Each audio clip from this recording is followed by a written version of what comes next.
comenzó la retirada del ejército ucraniano de los suburbios de Bakhmut. El ejército de Ucrania comenzó a retirarse de Bakhmut y sus alrededores.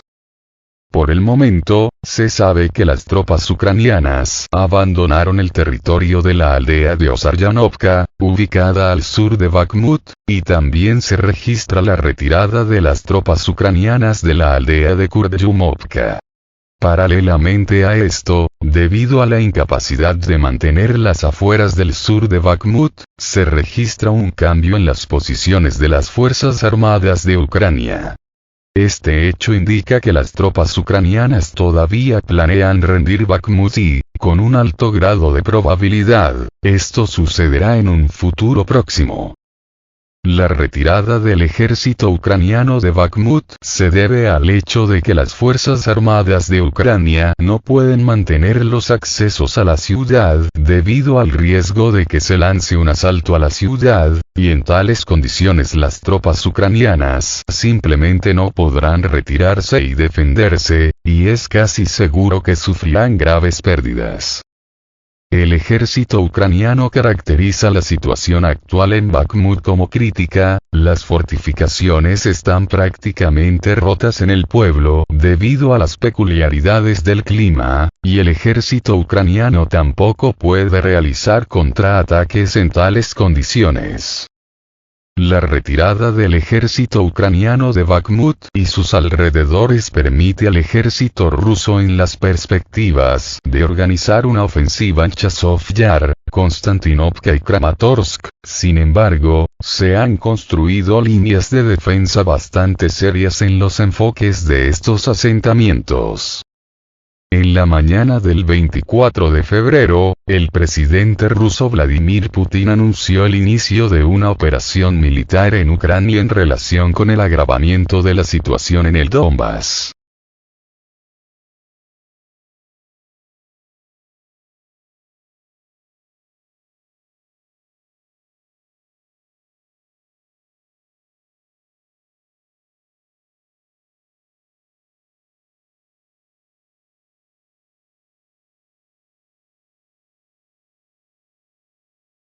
Las tropas rusas lograron liberar completamente el pueblo de Osaryanovka. Por el momento, la información no es oficial, sin embargo, Avia.pro fuentes confirman el hecho de que este asentamiento, ubicado en el distrito de Toretsk de la región de Donetsk, está completamente bajo el control del ejército ruso. La fuente informa sobre el comienzo de las batallas por Kurdyumov, desde donde también comenzó la retirada del ejército ucraniano. Se sabe que el ejército ruso logró desalojar completamente a las unidades ucranianas de Osaryanovka. Este último se retiró en dirección noroeste, dirigiéndose hacia las afueras occidentales de Bakhmut. Esto simplificó enormemente el proceso de tomar el control de este asentamiento. Según la fuente, la retirada del ejército ucraniano también permitió al ejército ruso avanzar en el territorio de la aldea de Kurdyumovka, ubicada en las inmediaciones. Sin embargo, por el momento no hay información sobre la liberación de Kurdyumovka. Tomar el control de las aldeas de Osaryanovka y Kurdyumovka permite al ejército ruso comenzar a avanzar en dirección a Konstantinovka u organizar el cerco de Bakhmut. Sin embargo, por razones obvias, aún no se han anunciado planes reales.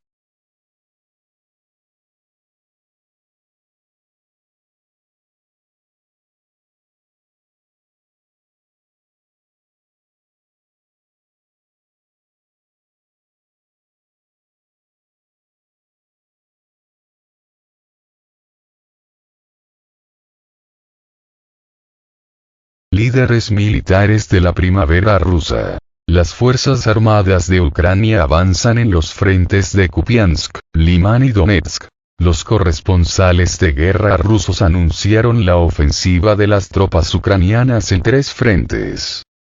Según el canal de Telegram Líderes Militares de la Primavera Rusa, el ejército ucraniano pasó a la ofensiva en 3 direcciones a la vez. De la información proporcionada se desprende que el ejército ucraniano se intensificó inesperadamente y lanzó una ofensiva en los frentes de Kupiansk, Liman y Donetsk. Las circunstancias de la transición del ejército ucraniano a la ofensiva siguen siendo desconocidas, sin embargo, esto puede deberse al hecho de que las Fuerzas Armadas de Ucrania recibieron refuerzos de la región de Kherson, así como armas occidentales adicionales. Sin embargo, se observa que el ejército ruso logra repeler los ataques en estas áreas.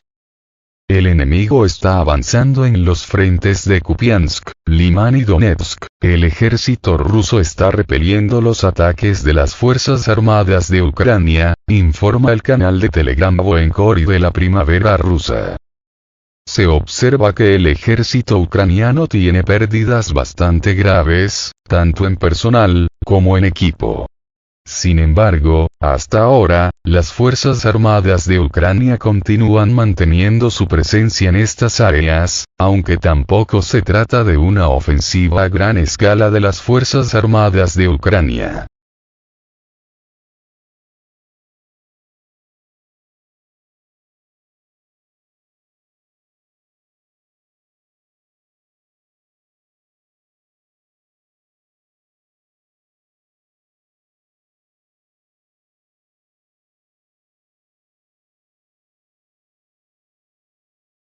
Las Fuerzas Armadas de Ucrania golpearon la isla de la Serpiente desde el camión autopropulsado César en barcazas. Las Fuerzas Armadas de Ucrania utilizaron tácticas extremadamente no estándar de atacar la isla de Serpiente.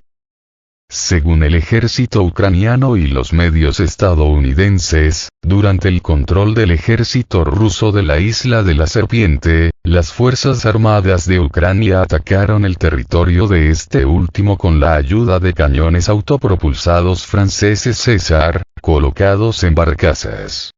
Esto permitió en gran medida ampliar el rango de ataques de las Fuerzas Armadas de Ucrania. Debido al hecho de que la isla se encuentra a una distancia de 50 kilómetros, y el alcance máximo de fuego de los obuses César es de 40 kilómetros, el ejército ucraniano tuvo que remolcar barcazas durante otros 10 kilómetros para atacar. Para bombardear las posiciones rusas en la isla Serpiente, los ucranianos pusieron a los Césares con un alcance de 40 kilómetros en barcazas y los remolcaron 10 kilómetros para golpear la isla, que estaba a 50 kilómetros de distancia, informó The New York Times. Cabe destacar que las Fuerzas Armadas de Ucrania utilizaron artillería autopropulsada francesa César, debido al hecho de que esta última tenía el menor retroceso y era la más estable cuando se disparaba. La negativa a utilizar obuses M777 se debe probablemente al hecho de que estas instalaciones tienen baja movilidad y pueden ser destruidas por el fuego de contrabatería.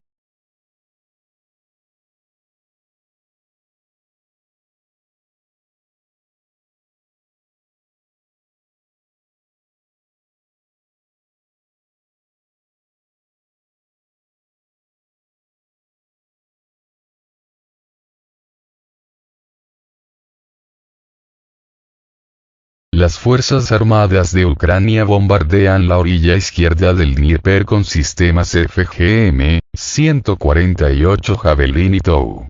Las Fuerzas Armadas de Ucrania comenzaron a utilizar una nueva táctica de ataques en la orilla izquierda del Dnieper. Debido al hecho de que el ejército ucraniano no puede usar abiertamente armas y equipos para llevar a cabo ataques en la orilla izquierda del Dnieper, se supo que las Fuerzas Armadas de Ucrania cambiaron radicalmente las tácticas de ataque. Como se supo, el ejército ucraniano comenzó a usar masivamente sistemas de misiles antitanque de largo alcance para destruir objetivos en la orilla izquierda del Dnieper, lo que permitió ocultar sus posiciones tanto como fuera posible. En las imágenes de video presentadas, se puede ver cómo el ejército ucraniano utiliza el misil antitanque estadounidense FGM-148 Javelin para alcanzar objetivos en la orilla izquierda del Dnieper. El ataque, aparentemente, está dirigido a edificios para limpiar el acceso abierto al Dnieper. Del mismo modo, el ejército ucraniano utiliza el misil antitanque TOW estadounidenses, que tienen un mayor alcance. Sorprendentemente, el ejército ucraniano está utilizando cazas civiles para ocultar sus posiciones. En particular, las imágenes de video muestran el momento de disparar desde un edificio de apartamentos en Antonivka, en la región de Kherson.